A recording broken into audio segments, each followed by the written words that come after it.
Bismillahirrahmanirrahim. Assalamualaikum warahmatullahi wabarakatuh. Waalaikumsalam warahmatullahi wabarakatuh. Alhamdulillah, nahmaduhu wa nasta'inuhu wa nastaghfiruhu wa na'udzu billahi min shururi anfusina wa min sayyiati a'malina. May yahdihillahu fala mudilla lahu wa may yudlilhu fala hadiya lahu.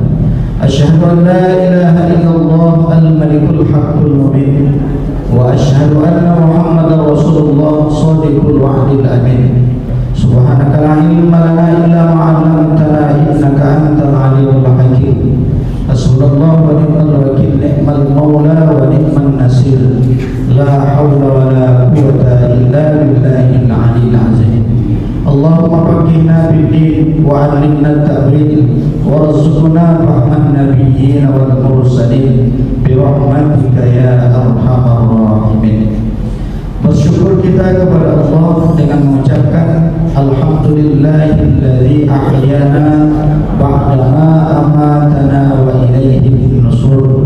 Segala puji bagi Allah yang telah menghidupkan kita ba'dama amatana, setelah Allah mewafatkan kita di malam harinya, wa ilaihi nusur, dan kepada Allah lah kita semua akan dikembalikan. Di pagi hari ini Allah masih mengizinkan kita untuk hidup, diizinkan kita beraktivitas, dan kemudian dipilih oleh Allah kita datang ke rumah Allah ini menunaikan kewajiban kita yang kita tunaikan dengan berjamaah.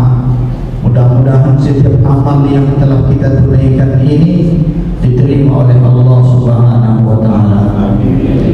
Kita hidup sampai saat ini bukan karena hebatnya kita, bukan karena kuatnya, tapi ini adalah semata-mata karena kasih sayang Allah Subhanahu wa ta'ala. Ada di luar sana pas dia di pagi harinya ternyata sudah tidak bangun lagi. Setelah dia tidur di malam hari, ternyata di pagi subuh ini sudah tak bangun lagi. Ternyata dia adalah tidur untuk selamanya. Ada orang di luar sana yang saat ini sedang menghadapi sakaratul mautnya, meregang nyawa. Dan ada juga di luar sana yang saat ini menghadapi kecelakaan dengan bermacam ragam insiden di luar sana. Namun kita di rumah Allah ini dalam keadaan sehat walafiat. Alhamdulillahirabbil alamin. Bersalawat kita kepada Nabiullah Nabi Muhammad sallallahu alaihi wasallam. Allahumma shalli ala sayyidina Muhammad wa ala ali sayyidina Muhammad. Assalamu alayka ya Rasulullah, assalamu alayka ya Nabi Allah, assalamu alayka ayyuhan Nabi wa rahmatullahi wa barakatuh. Mudah-mudahan dengan seringnya kita bersolawat dan menyampaikan salam kepada Nabi, mudah-mudahan kita nanti mendapatkan syafaatul uzma dari Nabi Muhammad sallallahu alaihi wasallam. Amin ya rabbal alamin. Yang saya hormati, saya muliakan ayahanda, ibunda, bapak ibu, para jemaah Masjid Amaliyah yang insyaallah dimuliakan oleh Allah Subhanahu wa ta'ala. Para tokoh agama, alim ulama, ustaz-ustazah, dan juga imam kita, dan juga tokoh masyarakat yang tak bisa sebut satu persatu, insyaallah kita semua dimuliakan oleh Allah Subhanahu wa ta'ala. Amin ya rabbal alamin. Apa kabarnya Bapak Ibu semua? Sehat? Alhamdulillah. Mudah-mudahan sehat selalu Bapak Ibu, dijaga dilindungi oleh Allah Subhanahu wa ta'ala, diberikan keberkahan umur, keberkahan usaha, dan keberkahan rezeki kepada kita pada saatnya kita nanti pulang, mudah-mudahan dalam keadaan husnul khatimah. Amin ya rabbal alamin. Bapak Ibu, ayahanda, ibunda yang saya hormati, saya muliakan. Satu ketika Nabi berada di dalam Masjid Nabawi. Jadi Masjid Nabawi di masa lalu itu sudah berbeda dengan keadaan hari ini. Masjid Nabawi yang ada di masa lalu yang dibangun oleh Nabi itu daya tampungnya adalah sesuai dengan jumlah sahabat yang ada pada saat itu. Itu makanya hari ini Masjid Nabawi yang dibangun Nabi kita itu hari ini itu masuk pada areal yang disebut dengan Raudhah. Jadi dia memanjang dia dari rumah Nabi, kalau dihitung tiangnya seperti ini, itu memanjang ada 12 tiang dia. Dia lebarnya itu ada 8 tiang. Di atasnya ada tulisan Haddu Masjid Nabawi. Haddu artinya batasan. Masjid Nabawi berarti masjid Nabi. Satu-satunya masjid yang dilakopkan, dihubungkan dengan Nabi, itulah dia, namanya Masjid Nabawi, Masjid Nabi. Nah, di sana banyak situs sejarah yang memang Allah letakkan di Masjid Nabawi. Ada beberapa tempat di situ dan beberapa benda yang berasal dari surga dan akan ke surga nanti. Kalau yang dari surga namanya adalah Raudhah. Jadi Raudhah itu sebutan Nabi dalam hadisnya, ma baina baiti wa minbari raudhatun min riyadil jannah.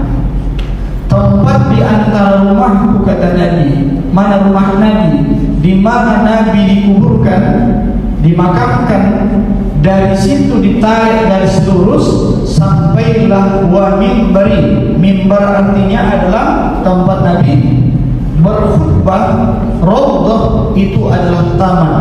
Taman dari mana? Min riyadil jannah, dari taman-taman surga.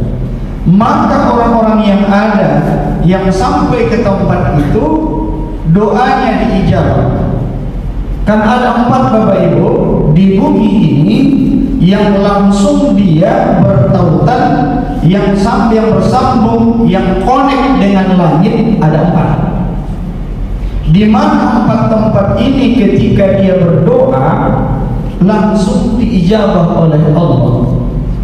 Dia tempatnya istimewa yang 4 ini. Makanya dia connect-nya langsung dia berhubungan dengan langit. Yang pertama adalah Masjidil Haram. Jadi Masjidil Haram itu di seluruh area Masjidil Haram itu semuanya doa diijabah, mustajab, diijabah. Yang kedua adalah Raudhah di Masjid Nabawi, Raudhah yang ada di dalam Masjid Nabawi. Yang ketiga adalah Arafah pada tanggal 9 Zulhijjah. Jadi pada tanggal 9 Zulhijjah itu Arafah itu koneknya ke langit. Yang keempat adalah Masjidil Aqsa yang ada di Palestina. Yang 4 tempat ini Bapak Ibu, dia adalah langsung berkaitan dengan langit. Yang kedua, yang ada kaitannya langsung dia masuk ke surga nanti adalah mimbarnya Nabi. Ada dalam hadis yang sahih dikatakan bahwa nanti ketika kiamat dunia ini, maka mimbar Nabi akan diletakkan di atas pintu, salah satu pintu dalam surga. Itulah dia mimbarnya Nabi. Jadi mimbar Nabi itu istimewa dia.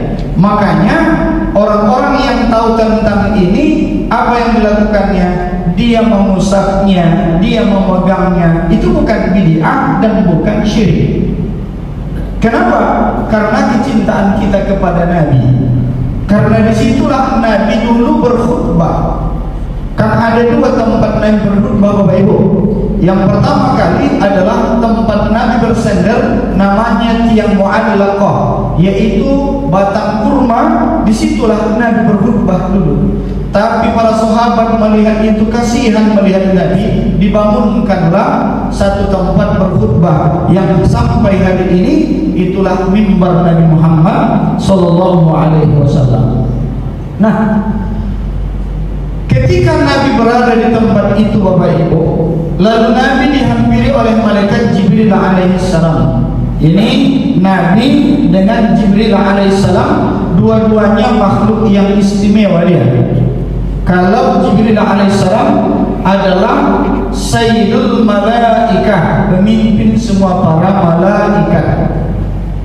Kalau dia Nabi adalah Sayyidu Bani Adam, pemimpin semua anak-anak Adam. Semua manusia pimpinannya adalah Nabi Muhammad sallallahu alaihi wasallam. Apa kata Jibril alaihissalam kepada Nabi Bapak Ibu? Kata malaikat Jibril alaihissalam, wa'mal ma syi'ta fa innaka majaziyun bih. Wa'mal, maka beramallah ma syi'ta, apa saja yang kau kehendaki. Tapi ingat, fa innaka majaziyun bih, maka seluruh amal yang kau lakukan itu majaziyun bih, engkau dapatkan balasannya di hadapan Allah. Setiap amalan yang kita lakukan ini, yang baikkah dia, yang burukkah dia, yang ditunaikan dengan terang-terangan, sembunyi-sembunyi, yang disengaja, tidak disengaja, lalu kemudian yang kita ingat atau telah kita lupakan, maka ini semuanya akan kita dapatkan balasannya nanti di sisi Allah Subhanahu wa ta'ala. Maka ada rumusan, in khairan fa khairun, in syarran fa syarrun. Jika engkau melakukan satu kebaikan, maka engkau mendapatkan balasan kebaikan. Tapi jika engkau melakukan satu perbuatan buruk, maka balasannya adalah keburukan. Siapa yang menanam? Siapa yang menanam? Dia yang akan menuai. Semakin banyak ditanam, semakin banyak yang dia akan tuai hasilnya nanti. Tapi di dunia ini bukan tempat balasan. Makanya Nabi sampaikan, ad-dunya mazra'atul akhirah. Dunia tempat bercocok tanam, tempatnya beramal, tapi balasannya adalah wal akhirah, adalah negeri akhirat. Amalan apa yang sesungguhnya yang dibuat ini? Para ulama mengelompokkan amal ibadah ini Bapak Ibu ada 5. Pelan-pelan Bapak Ibu ya, ada 5. Yang pertama adalah yang disebut dengan al-ibadah qauliyah. Ada ibadah qauliyah. Qauliyah berarti ibadah yang kaitannya dengan lisan. Ada ibadah lisan ini rupanya. Apa ibadahnya? Ada 3. Yang pertama adalah qiraatul Qur'ani, yang kedua wa zikrullahi, yang ketiga wa du'ai. Qiraatul Qur'an, membaca Al-Qur'an. Wa zikrullahi, berzikir kepada Allah. Wa du'ai, berdoa kepada Allah. Wa qiraatul Qur'ani, apakah cukup membaca? Dibuat standarnya adalah membaca dalam hadis. Itu pemaknaannya luas Bapak Ibu. Luas. Tidak hanya membacanya saja.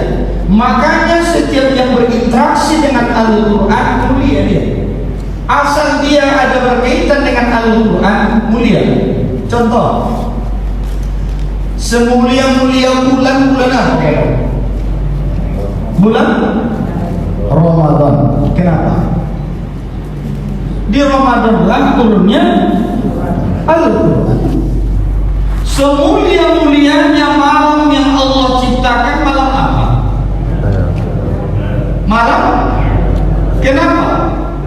Malam itulah turunnya Al-Quran.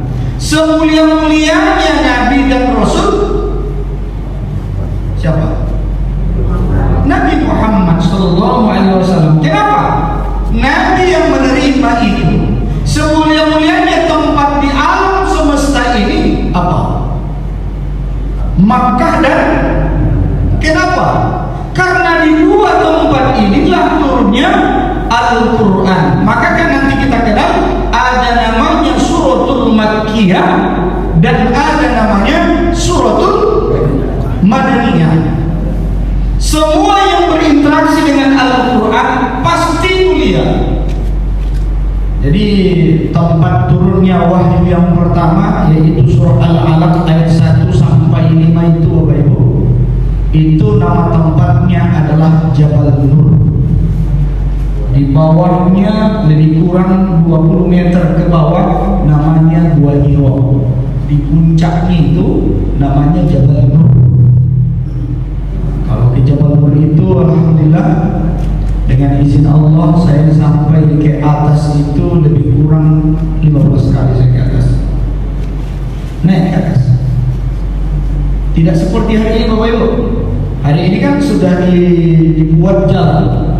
Pakai mobil lagi bisa naik ke atas. Bisa naik ke atas. 2030 nanti perkiraannya itu pakai kereta gantung seperti yang ada di Toib. Jadi dari bawah ini langsung ke atas. Tinggal bayar aja. Nah, mereka punya pemikiran yang luar biasa. Tidak perlu ke atas lagi hari ini. Ada di bawahnya namanya Museum Wahyu. Museum Wahyu ini di dalamnya ada replika Gua Hiro, persis Gua Hiro. Jadi tak perlu ke atas kata dia. Tapi saya Bapak Ibu, kalau melihat jamaahnya kuat, saya bilangnya kita naik. Jangan yang kawin, kita sudah sampai di sini bilang. Turun wahyu ini Bapak Ibu adalah tempat yang sakral. Kenapa sakral? Karena tempat ini pernah didiami dua makhluk yang istimewa. Pertama, Nabi.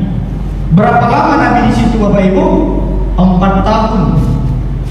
Setiap bulan Ramadan. Bukan sepanjang tahun, tapi adalah setiap Ramadan 4 kali berturut-turut Nabi berada di tempat itu. Dengan izin Allah sudah pernah saya sujud di mana Nabi sujud di tempat itu. Di mana itu? Di dalam Gua Hiro-nya. Ternyata ditarik garis lurus itu persis ke Masjidil Haram. Padahal belum ada perintah untuk menghadap ke Masjidil Haram. Tapi Nabi di Gua Hiro itu memang di tempat sujudnya itu langsung menghadap ke Masjidil Haram. Yang kedua, siapa yang pernah datang ke tempat itu? Namanya adalah malaikat Jibril alaihissalam. Dua-duanya tadi sudah kita sampaikan adalah makhluk yang istimewa. Sehingga setiap yang berinteraksi dengan Al-Quran dia adalah istimewa. Perhatikan Bapak Ibu, orang yang memegang Al-Quran, melihat Al-Quran, membaca Al-Quran, menghafalkan Al-Quran, mentadabburi Al-Quran, mengamalkan Al-Quran, dan orang yang mendengarkan bacaan Al-Quran saja pun bernilai ibadah. Bayangkan istimewanya Al-Quran ini.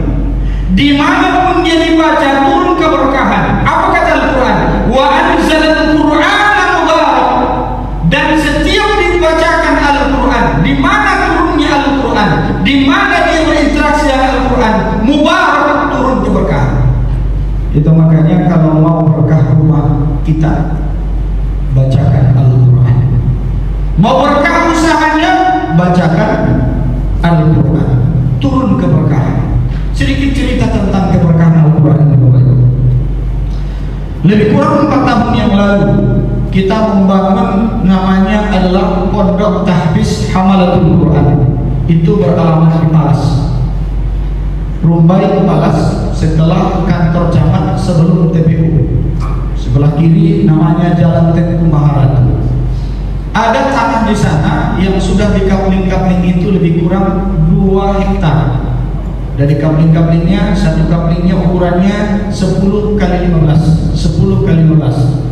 Seluruhnya dihitung-hitung lebih kurang 101 kapling. Apa yang terjadi Bapak Ibu? Waktu itu kami ke sana dengan istri saya, bertanya dengan yang punya tanah, karena kita ada janjian ketemu di tempat itu. Saya coba bertanya, Pak Haji, di sini tanah kita ini mana lagi yang belum laku? Apa kata dia? Belum ada yang laku Pak Ustaz, kata dia. Belum ada yang laku. Jadi orang yang datang kemari ke tempat ini gimana tuh? hanya cuma nanya saja, nanya, belum ada yang jadi. Padahal itu tempatnya itu adalah tempat yang boleh dikatakan sangat strategis, tak jauh dari jalan besar, kemudian dia tidak bising, dan kemudian bisa dicicil secara syariah. Nah, 500 per bulannya mau berapa lama pun terserah, tidak ada penambahan. Nah, itu pula dibaca. Jadi gimana Pak Ustaz?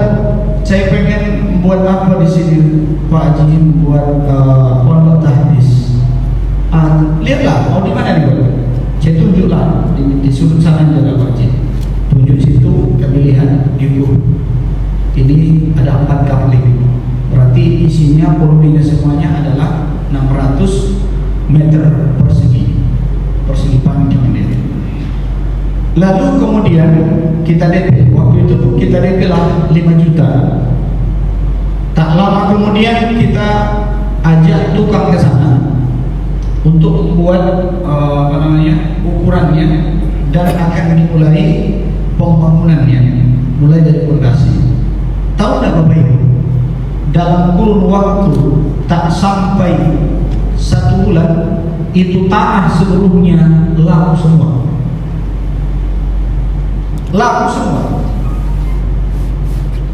Apa promosi yang disampaikan yang punya tanah? Kalimatnya apa? Di sini, di tempat ini akan didirikan pondok tahfizul Quran. Hanya baru menyebutkan tentang nama Al-Quran, orang datang apa kata dia? Saya di samping kiri, saya di samping kanan, saya yang di depannya, saya di belakangnya, kami agak berjarak dikit, kami di seberang jalannya. Akhirnya laku semua. Itu hebatnya Al-Quran ini. Baru disebut namanya saja, begitulah orang datang. Alhamdulillah Bapak Ibu, hari ini pondoknya sudah selesai. Dan kemudian musola yang kita bangun, yang pernah saya sampaikan beberapa bulan yang lalu, saya kemarin, alhamdulillah juga sudah selesai. Tinggal hanya pintu jendelanya yang belum. Tinggal 2 itu saja PR-nya. Dan alhamdulillahnya sudah selesai dan sudah hampir rampung. Dan kemudian anak-anak di sana pun sudah mulai beroperasi. Ini angkatan kedua, dan alhamdulillahnya angkatan pertama itu ada 5 orang, khusus perempuan Bapak Ibu. Apa yang terjadi? 11 bulan dan 12 bulan, 2 orang anak kita sudah hafal Al-Quran 30 juz. 30 juz. Nih baru ini masuk ada sekitar 9 orang. Baru lebih kurang 1 bulan ya dari tahun pelajaran baru, dari Juli lalu sampai sekarang, alhamdulillahnya sudah ada yang hafal 5 juz. Memang kencang betul, memang cepat betul ya. Ada yang dari dari Teluk Kuantan, ada yang dari Bengkalis, ada yang dari Sumut. Mereka ini, anak-anak ini ternyata memang luar biasa. Saya tanyalah satu anak, berapa lama lo bisa kau hafalkan Al-Quran itu 1 juz? Apa kata dia? Insya Allah Pak Ustaz, saya bisa hafalkan 4 hari. 4 hari untuk 1 juz. Bapak Ibu, 1 juz berapa lama? Bulan. Enggak, nanya aja dulu. Perkiraannya berapa lama? Bulan. Ternyata potensi sangat besar. Akhirnya sekarang ini Bapak Ibu sudah 1 tahun kita pindah semua, sudah di sana tinggalnya. Makanya saya tadi terlambat saya, karena enggak dari tempat tinggal dulu lagi, sudah dari pondok. Jadi saya berang dulu dari Simpang Bingung. Tahu kan Bapak Ibu Simpang Bingung? Asal ke sana, asal sampai di Simpang itu menjadi bingung. Itu makanya namanya Simpang Bingung. Kita datang dari Politeknik ini, 1 ke kiri, 1 ke kanan, 2 dari tengah. Yang mana pun dilewati. Itu namanya Simpang Bingung. Nah, yang ada di sana sekarang ini Bapak Ibu 2 saja. Suaranya hanya 2 saja. Pertama, suara gemuruh Al-Quran. Yang kedua adalah kicauan burung di pagi hari.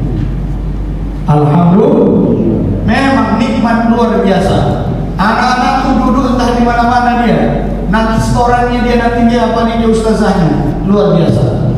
Maka setiap yang berinteraksi dengan Al-Quran adalah mulia. Apa kata Nabi tentang Al-Quran ini? Khairukum man ta'allama al-Qur'ana wa 'allama. Sebaik-baik di antara kalian semua adalah orang yang belajar Al-Quran dan mengajarkan Al-Quran. Ternyata Bapak Ibu, ada orang yang lebih mulia lagi dari ini. Tahu nggak Bapak Ibu siapa? Bukan yang belajar ini dan bukan yang mengajarkannya. Ternyata yang lebih mulia dari ini adalah orang yang menyiapkan sarana untuk itu.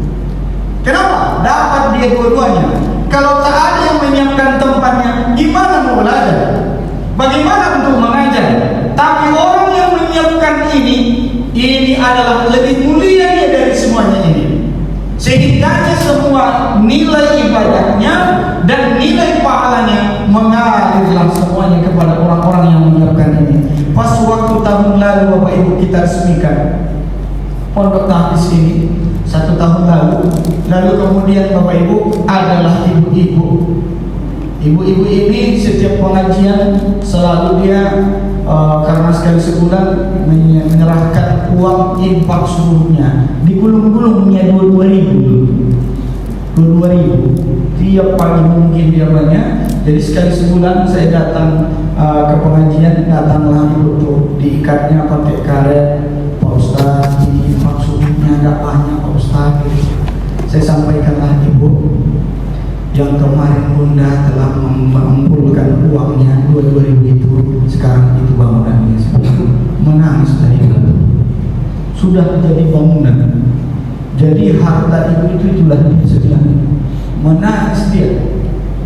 Mudah-mudahan setiap yang dibacakan di sini Al-Quran ini adalah mengalir pahalanya juga. Jadi Bapak Ibu yang saya hormati sekalian, Al-Quran ini amalan lisan kita.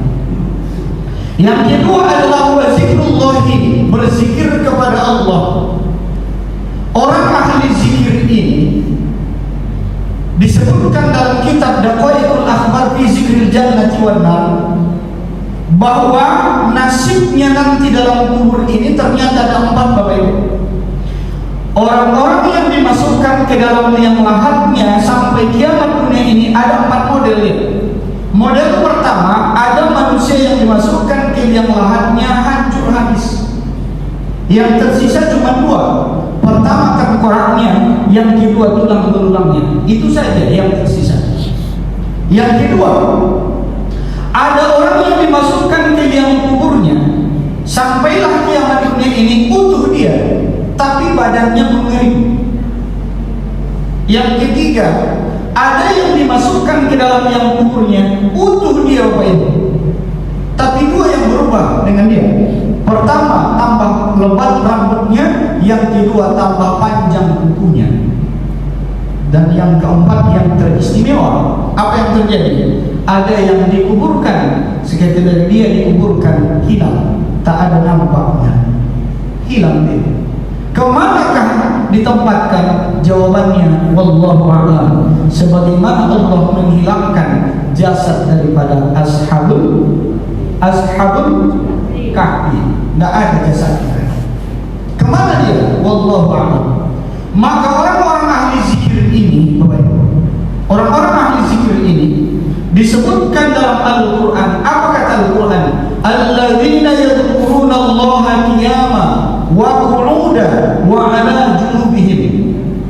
Mereka ini tetap ingat dengan Allah, berjalan ingat Allah, duduknya ingat dengan Allah, berbaringnya saja pun tetap ingat dengan Allah. Sehingga kata Al-Quran, fadhkuruni adhkurukum, jika kamu mengingatku, aku pun mengingat kalian. Ada dalam kitab Al-Hikam, kalau ingin mengetahui keberadaan kita di sisi Allah, maka cara melihatnya Bapak Ibu, kata Al-Imam Al-Ata'illah Al-Iskandari, apa kata dia? Di mana engkau Allah sibukkan? Kalau engkau sibuk dengan zikirmu, berarti Allah sedang memuliakanmu. Kalau Allah sibukkan engkau dalam ibadahmu, solatmu dan setiap ibadahmu, berarti engkau adalah selalu dikenang oleh Allah. Tapi ingat Bapak Ibu, ketika Allah menyibukkan kita dengan dunia alam semesta ini, itu sama dengan yang Allah sedang mempermalukan. Jadi bagaimana nasibku, keberadaanku di sisi Allah? Lihat kesibukannya Bapak Ibu. Sibuknya apa? Saya sibuk ngitung ini, buat ini, buat itu. Ingat, itu sedang Allah mempermalukannya. Tapi ketika kita ingat terus dengan Allah, Allah sedang memuliakanmu. Dari 24 jam Bapak Ibu, ingat siapa yang paling banyak? Allah. Nampaknya di sini ahli zikir semua. Apa buktinya Pak Ustaz orang ahli zikir itu? Jadi kalau dulu sedang berzikir, Ngantuk. kan dua kemungkinan tuh. Kemungkinan pertama dia sedang berzikir, semakin dalam zikirnya. Kemungkinan kedua sedang mengamalkan ilmu badi. Gimana ilmu badi? Makin berisik. Jadi tidak boleh kita seuzon dengan orang. Tetap husnuz zon. Jadi kalau ada di kiri kanan Bapak Ibu sedang berzikir, jangan diganggu. Dia sedang berzikir kepada Allah. Nah, orang-orang ahli zikir ini dia istimewa terus dia. Kenapa? Tetap dia connect, bersambungan dengan Allah. Sampai ketika dia menghembuskan napas yang terakhirnya, maka yang keluar adalah zikirnya yang disebut-sebutnya. Makanya orang dulu kalau dia hampir menghadapi kematiannya, sakaratul mautnya, tidak mau diajari dia, nggak mau diajari. Sudah diajari la ilaha illallah. Nah itu yang disebutnya Bapak Ibu. Apa yang disebutnya? Zikirnya yang selama ini yang sudah mendarah daging bagi dia. Apa zikirnya rupanya sebelumnya? Subhanallah, subhanallah, subhanallah. Biarin dia gitu. Kenapa? Karena dia sedang asik berdoa dengan Allah. Itu makanya kan dalam ilmu tasawuf Bapak Ibu, apa ucapan orang ahli tasawuf? Merasa sepi dalam keramaian dan merasa ramai dalam kesendirian. Kenapa dia bilang itu? Kalau dalam keramaian sibuk bercerita dengan orang, lupa berkomunikasi, sangat berkurang komunikasinya dengan Allah. Tapi ketika dia sendirian, asik dia dengan Allah, asik terus. Sehingga kelezatan itu didapatkannya Bapak Ibu. Nah itu makanya ikhtiar orang dulu, orang tua kita dulu Bapak Ibu, apa ikhtiar dia untuk zikir ini? Namanya adalah suluk. Ya, Bapak Ibu. Suluk. Ada yang 10 hari, ada yang mengambil 40 hari. Setiap tahun dia milih itu. Dia sedang menata hatinya dengan lisannya. Yang selama ini isi hatinya adalah alam semesta ini. Pada saat itu dikeluarin semua, yang ada hanya Allah, Allah, Allah, Allah, Allah, Allah, Allah, Allah, Allah. Sampai detak jantungnya pun adalah zikirnya Allah. Ya Bapak Ibu. Nah, jadi orang-orang tua dulu memang itu yang mereka ajarkan Bapak Ibu. Kemudian yang terakhir, yang ketiga adalah apa amal dari ibadah dari lisan ini? Doa, banyak berdoa Bapak Ibu. Banyak berdoa. Sebentar-sebentar berdoa. Satu-satunya agama di dunia ini yang banyak mengajarkan doa agama Islam. Makanya Nabi dalam semua hal selalu berdoa. Ketemu berdoa. Bayangkan Bapak Ibu, ketemu saja, dimanapun ketemunya berdoa. Apa itu? Salam. Salam itu doa ada. Bapak Ibu, salam itu doa ada. Doa itu. Apa doanya? Assalamualaikum. Semoga engkau selamat. Semoga keluargamu selamat. Semoga engkau selamat di dunia ini, selamat di akhirat. Assalamualaikum warahmatullahi apa?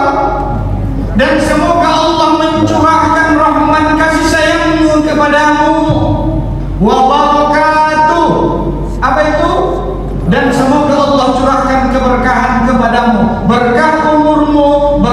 usahamu, berkah kehidupanmu, berkah dunia, berkah akhirat. Hebat agama Islam ini, Bapak Ibu. Doa. Hari ini doa ini masalah. Dimasalahkan orang hari ini doa. Ada orang habis salam kanan salam kiri, tidak pakai berdoa, langsung pulang. Ada tidak orang itu? Ini anti doa ini. Tidak pakai berdoa lagi. Asal ditanya, apa tidak berdoa? Kan sudah berdoa waktu sholat. Itulah apa nih ilmu dia. Ada orang berdoa Bapak Ibu. Bentar aja teman kami udah pergi dia. Sekali ditanya, apalah doa kok begitu cepat? Rupanya doa dia beda dengan doa kita. Apa doa dia? Ya Allah, kayak kemarin aja. Dah pulang dia. Itu aja doa dia. Tidak banyak-banyak. Itu saja doa dia. Nah, kita Bapak Ibu banyak berdoa. Ini Bapak Ibu yang saya hormati saya muliakan, kita yang ada di masjid ini rahasia Bapak Ibu kita aja. Ada 3 doa yang tidak pernah ditolak oleh Allah. Salah satu la tudfa. Ada 3 doa yang tidak pernah ditolak oleh Allah. Ini nanti satu adalah bagian Bapak Ibu. Yang pertama, doa siapa yang tidak ditolak oleh Allah? Ad-du'a mazlumun. Doa orang terzalimi. Itu langsung diijabahi Bapak Ibu. Hati-hati dengan orang-orang yang terzalimi. Makanya yang pernah berbuat zalim. Kenapa? Dia mengadunya bukan ke manusia, tapi mengadunya kepada Allah Subhanahu wa taala. Yang kedua, ad-du'aul musafir. Doa orang yang sedang bermusafir. Ada 2 riwayat. Satu lagi mengatakan ad-du'a shaumi, doanya orang yang berpuasa. Ini yang ketiga yang Bapak Ibu punya. Ini tajam nih Bapak Ibu. Apa itu Pak Ustaz? Ad-du'aul waladi ila waladihi. Doa orang tua terhadap anaknya. Kama du'ain nabi ala ummati. Sebagaimana terkabulnya doa Nabi atas umatnya. Ini Bapak Ibu banyak berdoa. Doakan anak-anaknya. Kapanpun Bapak Ibu ingat doain. Kita tidak tahu di mana tempatnya, kapan itu diijabah oleh Allah. Doain. Saya Bapak Ibu adalah dari salah satu doa orang tua saya di masa lalu. Alhamdulillah ala kulli hal, Bapak Ibu. Ternyata doa orang tua itu kalaupun belum dikabulkan ketika masa hidupnya, ternyata setelah dia meninggal baru dijawab. Meninggallah orang tua saya dua-duanya itu di 25 dan 26 tahun yang lalu Bapak Ibu. Apa doa almarhum ayah saya? Doanya begini. Ya Allah, jika Engkau belum mengizinkan kami sampai ke tanah haram, ya Allah, maka undanglah anak-anakku ke tanah haram. Itu doanya. Karena dia tukang azan, asal ada orang berangkat haji di sini gitu Pak. Ya. Setiap anak orang berangkat haji diazankan kan? Diazankan. Maka tukang azannya almarhum ayah saya. Setiap dia pulang menangis dia. Kenapa? Sekian banyaknya orang yang telah diazankannya berangkat haji, namun dia belum bisa berangkat haji. Gimana berangkat haji Bapak Ibu? Cukup makan saja pun alhamdulillah. Tapi apa yang terjadi Bapak Ibu? 10 tahun setelah dia meninggal dunia, 2016 Allah izinkanlah saya berangkat ke tanah haram. Ternyata tidak cukup sekali Bapak Ibu. Tidak cukup sekali Allah kabulkan Bapak Ibu. Ini dahsyatnya doa itu Bapak Ibu. Apa yang terjadi? Dengan izin Allah Bapak Ibu, mudah-mudahan ini bukan dia, tapi ini adalah motivasi kepada orang tua saya semua yang hadir ini agar lebih banyak berdoa. Alhamdulillah ala kulli hal. Saya menginjakkan kaki ke tanah haram itu sudah 37 kali saya ke tanah haram. Haji dan umrohnya. Itu doa siapa? Itu doa siapa? Doa orang tua di masa lalu.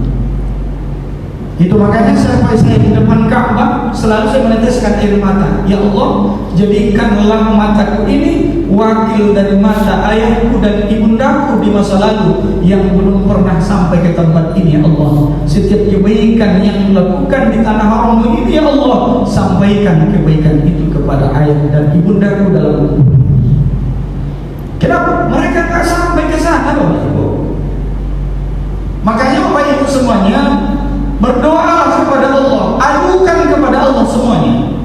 Kalau belum dikabulkan sekarang, bisa jadi itu dikabulkan setelah Bapak Ibu tak di dunia ini.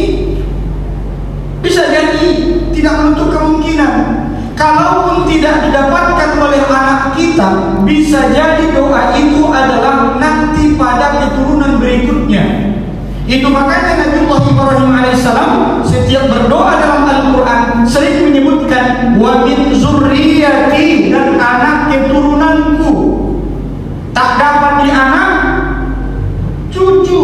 Tidak dapat di cucu, cicit. Terus dia keturunannya. Semua darah dagingmu Bapak Ibu, doamu itu berlaku. Semua darah dagingmu, anaknya, cucunya, cicitnya, garis keturunan berikutnya, sampailah kiamat dunia ini, maka doa itu tetap dia berproses. Maka banyak berdoa Bapak Ibu ya. Insya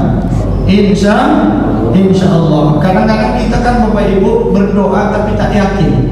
Itu makanya tak dikabulkan. Apa kata dia? Ya Allah, izinkanlah kami sampai ke tanah haram ya Allah, bersama dengan keluarga kami semua ya Allah, bermohon kepadamu ya Allah. Habis dia berdoa, apa kata dia? Tapi uangnya dari mana ya? Tidak percaya dia dengan doanya. Ada lagi orang berdoa yang kurang beradab. Kalau engkau kabulkan ya Allah, terima kasih. Kalau tak engkau kabulkan, tak apa-apalah. Manalah akan dikabulkan doa begitu? Iya kan? Sementara makna doa itu adalah memohon kepada Allah dan mengakui kelemahan sendiri. Kan sesuatu yang kita minta itu karena kita tidak kuat buat itu. Itulah doa. Namanya ibadah qauliyah. 3 tadi dulu ya. Membaca Al-Quran, berzikir, dan berdoa. Insya Allah yang 3 ini nampak dari wajah orang tua saya semua di sini. Ini ahli zikir semua nampak. Mana tinggal Ustaz? Mudah-mudahan istiqomah berzikir, istiqomah dengan Al-Quran. Amin ya Rabbal Alamin. Masih ada waktunya? Masih. Ada berapa lagi? 10 menit lagi. Yang berikutnya ada ibadah yang disebut dengan ibadah maliyah. Nah, kalau yang ini amaliyah dengan maliyah, nah sama-sama akar katanya dari mal. Apa mal? Mal. Kita rencananya mau buat mal dulu tadi. Mal bangunan beda loh. Mal dalam bentuk bahasa Arab artinya harta. Apa ibadahnya Bapak Ibu? Ada 3. Pertama wajib, namanya zakat. Bapak Ibu kalau sudah cukup haul dan nisabnya, bayar zakatnya. Setiap orang yang sudah cukup haul dan nisabnya dari hartanya, lalu tidak mengeluarkan zakatnya, dinikmatinya sendiri, insya Allah habis semua. Tidak ada keberkahannya. Kenapa? Ada hak orang lain yang kita makan. Tapi kan hasil usaha saya, iya, Allah titipkan dari usaha kita. Yang kedua, infak. Yang ketiga, sedekah. Infak, wakaf, sedekah. Ini semuanya adalah sunnah. Tadi udah jalan kota infak, ada jalan infak? Nah, ada. Sudah jalan dari dulu? Sudah dimasukkan. Berapa? Pokoknya adalah. Ya Bapak Ibu. Sekarang saya tanya Bapak Ibu, Bapak Ibu ngasih apa nitip? Bingung Bapak Ibu. Ngasih apa nitip? Nitip. Apa bedanya? Kalau nitip gimana Pak ya? Bon, kalau nitip, saya nitip nih Pak Ustaz. Maksudnya apa ya? Itu nanti akan kembali ke kita. Kapan? Nanti. Di mana tuh? Di akhirat nanti. Insya Allah. Jadi harta Bapak Ibu yang nanti kekal dengan Ibu, Bapak Ibu, hanya itu saja. Apa yang dimakan akan busuk, apa yang dipakai akan lapuk, dan apa yang disedekahkan itulah yang untuk kita nanti. Mudah-mudahan Bapak Ibu harta sampai baru awak tiba. Ya, jadi yang menyambut kita nanti di kubur adalah harta yang sudah kita sedekah infakkan. Insya Allah. Dah habis waktunya Ibu? 10 menit lagi kita lebihkan kan dari waktu syuruknya. 2. Yang ketiga ada ibadah namanya ibadah fi'liyah, ibadah perbuatan. Apa ibadah perbuatan itu? Perbuatannya bernilai ibadah. Termasuklah dia sholat, berdirinya, rukuknya, i'tidalnya, semuanya ini bernilai ibadah. Kenapa? Karena ibadah yang kita tunaikan dalam ibadah rangkaian sholat itu semuanya berdasar wahyu. Jadi tidak hanya bacaannya, gerakannya itu juga wahyu itu. Makanya Nabi ketika turun dari Mi'raj, sampailah Nabi ke Masjidil Haram Bapak Ibu, di waktu subuh itu apa yang terjadi? Nabi diajari oleh malaikat Jibril alaihissalam di samping dari pintu Ka'bah. Tempat itu berwarna coklat dia, kehitam-hitaman. Ya. Nama tempat itu adalah Sajarwan. Apa namanya dulu? Kalau ngantuk-ngantuk dengarnya bakwan. Makanya ini harus jelas-jelas dia. Namanya Sajarwan. Apa namanya dulu? Sajarwan. Disinilah malaikat Jibril alaihissalam mengajarkan gerakan sholat kepada Nabi. Namanya Sajarwan. Sajarwan ini pondasi Ka'bah di sebelah kanan dari pintu Ka'bah. Kalau kita menghadap ke pintu Ka'bah, sebelah kanannya lebih kurang 7 sampai 10 meter ke kanan. Di situ ada warna kecoklatan. Nama tempat itu Sajarwan. Biasanya kalau jamaah yang sudah kita bimbing, biasanya saya bawa ke sana. Saya tunjukin, inilah Sajarwan itu Ibu, inilah Sajarwan itu Pak, saya bilangnya. Dan kita nanti menyentuh namanya rukun yamani dan juga berdoa di muntazah. Kalau ke Hajarul Aswad, mohon maaf tidak mampu kita. Kenapa? Dengan semua risikonya sangat besar. Di situ kita lihat main nonjok-nonjok, main tunjang-tunjang, main tolak-tolak, main tarik-tarik, main jambak-jambakan di situ lagi. Tapi kita tidak bawa ke sana, hanya berdoa di muntazah. Nah, Bapak Ibu yang saya hormati saya muliakan, maka gerakan sholat ini adalah ibadah. Sholat apa yang paling banyak jumlah rakaatnya Bapak Ibu? Sholat fardu atau sholat sunnah? Sholat sunnah. Nah, sholat sunnah ini banyak.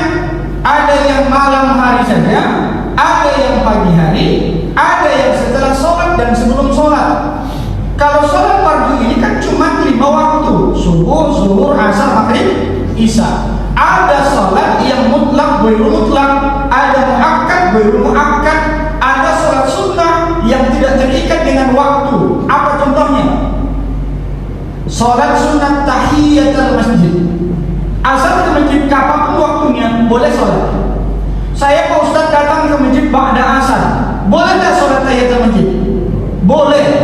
Yang tak boleh Bapak Ibu, masuk ke masjid langsung duduk tidak sholat, hukumnya makruh. Ada orang datang langsung duduk dia, atau ada pengajian ibu-ibu nih, langsung dia duduk, masuk duduk langsung, makruh hukumnya. Kalau waktunya sangat terbatas, ndak enak kita Pak Ustaz, Ustaznya sudah mulai ceramah, pas pula tempat itu langsung berdahuluan dengan Pak Ustaz, tak enaklah rasanya kami sholat. Lalu apa yang dilakukan? Menurut mazhab Syafi'i oleh Imam Nawawi mengatakan, maka gantilah sholatmu itu dengan membacakan Subhanallah walhamdulillah wa la ilaha illallah wallahu akbar, dibaca 3 kali, barulah duduk baik. Apa bacanya Bapak Ibu? Subhanallah walhamdulillah wa la ilaha illallah wallahu akbar. Ada yang ditunaikan malam hari, namanya qiyamul lail. Qiyamul lail ini beda lagi, ada namanya tahajud. Tahajud bagian daripada qiyamul lail karena ditunaikan malam hari, tapi dia punya syarat. Apa syaratnya tahajud Bunda? Apa syaratnya? Tidur walau sebentar. Adalah bapak-bapak di siangnya kerja berat, capek luar biasa Pak Ustaz kata dia, sehingga dia ke masjid lagi Bapak Ibu karena saking capeknya. Sholatlah dia di rumahnya, lalu kemudian tak sampai selesai apanya, semua zikirnya, salam ke kanan, salam ke kiri, langsung balik tidur. Tidur dia. Rupa-rupanya baru jam 10 malam terbangun dia. Pertanyaannya, sahkah dia sholat tahajud?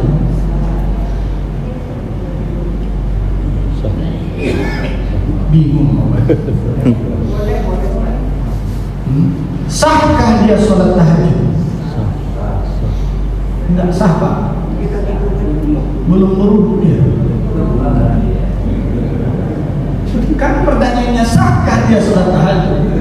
Tapi kalau pertanyaannya boleh kan dia sholat tahajud, baru itu jawabnya. Sahkah dia sholat tahajud? Tidak sah. Kenapa? Belum berwudu. Tapi boleh kan dia sholat tahajud? Boleh. Makanya sholat tahajud itu dibagi 3 dari waktunya: awal malam, tengah malam, akhir malam. Tapi kalau pertanyaannya kapankah lebih afdolnya tahajud, baru jawabannya akhir malam. Kadang-kadang Bapak Ibu karena kekurangan ilmu kita sudah tertidur dia, lalu kemudian terbangun baru jam 10, jam 11. Tapi kan tahajud itu Pak Ustaz di akhir malam. Ini kurang ilmu nih. Makanya gunanya kita nih mengaji. Waktunya itu 3, ada di awal malam, ada di tengah malam, ada di akhir malam. Kalau Bapak Ibu tahajudnya nanti di jam 11, di jam 12, di jam 1, di jam 2, 8 rakaat tahajudnya, 3 rakaat sholat witirnya, insya Allah subuh lewat. Kenapa? Terlalu. Karena kalau sudah habis sholat itu Bapak Ibu, nyamannya tidur luar biasa. Betul lah Bapak Ibu? Itu makanya afdolnya itu adalah yang bersambungan langsung dengan sholat fajar. Ya Bapak Ibu? Kenapa? Karena dia adalah berkaitan langsung. Makanya Nabi sebelum lebih kurang setengah jam sebelum subuh itu Nabi tidur. Tapi tidurnya tidak di tempat tidur Bapak Ibu, di sajadahnya. Kan Nabi kita itu kan tidur 3 kali sehari semalam, kayak makan obat. Kapan Nabi tidurnya? 1 adalah setelah Isya, yang kedua sebelum subuh, yang ketiga sebelum subuh. 3 waktu ini Nabi tidur. Kalau Bapak Ibu tidur terus. Nabi sedikit tidurnya Pak Ustaz, tapi kami sikit-sikit Tidur. itu bedanya. Nah, ini adalah ibadah fi'liyah. Kemudian yang keempat adalah ada ibadah qalbiyah, ibadah hati Bapak Ibu. Apa ibadah hati? Yang berkaitan dengan hati: sabar, syukur, ikhlas, ridha, khauf, raja, khauf, dan kemudian mahabbah. 7. Ini amal hati. Terakhir Bapak Ibu ada ibadah sosial. Jadi ini adalah habalum minan nas. Rumusnya, kalau ringan kaki kita datang ke tempat orang, baik ia dalam acara walimatul urus, walimatul akikah, walimatul safar, dan kemudian melayat orang meninggal dunia, berita suka atau berita duka, insya Allah orang pun ringan datang ke tempat kita. Tapi kalau kita banyak alasan tak datang ke tempat orang, lihat nanti apa yang dilakukan oleh orang lain kepada kita. Ini namanya apa Pak Ketua? Sanksi sosial. Sanksi sosial ini berat Bapak Ibu. Saya pernah menyaksikan ini Bapak Ibu. Ini bukan cerita kosong Bapak Ibu. Apa yang terjadi? Ada di perumahan. Waktu saya di perumahan, apa yang terjadi? Bapak ini asal diundang apapun acaranya yang dekat jauh dengan rumahnya, tak peduli dia. Pokoknya sibuk terus. Tahu nggak Bapak Ibu? Dihadapkan dengan dia apa? Buat acara akikah anaknya. Tuh kan? Disebar undangan 300 Bapak Ibu, 2 undangannya, 1 undangan darat, 1 undangan dari udara. Paham nggak itu? Iya kan? Apa yang terjadi? Pas waktunya acaranya itu 8.30, jam 11 dimulai. Sudah jam 12 tak ada orang datang pun. Akhirnya apa yang terjadi? Makanan yang disiapkan, kalau 300 undangannya berapa udah? Bun, yang disiapkan berapa? 600 kan? Kemana dibuat Bun? Dibawalah dia ke panti asuhan Barokah yang di belakang pom bensin Jalan Yusudarso. Nah, pakai tua, tak ada yang datang. Ini namanya sanksi sosial. Itu tak apa nih? Luar biasa Bapak Ibu. Memang orang udah bicara, tapi orang tak datang. Kenapa tak datang? Nggak ada ngomong begitu Bapak Ibu. Nampaknya tak ada yang datang. Ingat, dulu-dulunya aku kemana? Tapi pernah saya lihat Bapak Ibu, ada ibu meninggal dunia di Pekanbaru ini. Paling banyak saya lihat orang datang ketika meninggal dunia. Baru satu kali. Apa yang terjadi Bapak Ibu? Sampai orang yang di tempat itu yang datang ini mengatakan apa? Kami tak mengenali orang yang datang ini dari mana. Saking banyaknya. Ternyata semua yang kita lakukan ini memang dibayar cash langsung oleh Allah di dunia ini, apatah lagi di negeri akhirat. Allah alam. Ini Bapak Ibu amalannya ada 5 tadi. Ibadah qauliyah, ibadah fi'liyah, ibadah qalbiyah, ibadah maliyah, dan ibadah sosial. Seluruhnya ini akan dibalas oleh Allah. Mudah-mudahan kita mendapatkan balasan yang terbaik di sisi Allah Subhanahu wa taala. Terakhir Bapak Ibu, doa kita, semoga Allah tanamkan di hati kita kenikmatan kelezatan untuk beribadah dan dicabut dari diri kita kenikmatan kelezatan untuk bermaksiat. Amin ya rabbal alamin. Kita tutup Bapak Ibu dengan doa kafaratul majelis. Subhanakallahumma wa bihamdika asyhadu an la ilaha illa anta astaghfiruka wa atubu ilaik. Akhiru kalami, assalamualaikum warahmatullahi wabarakatuh.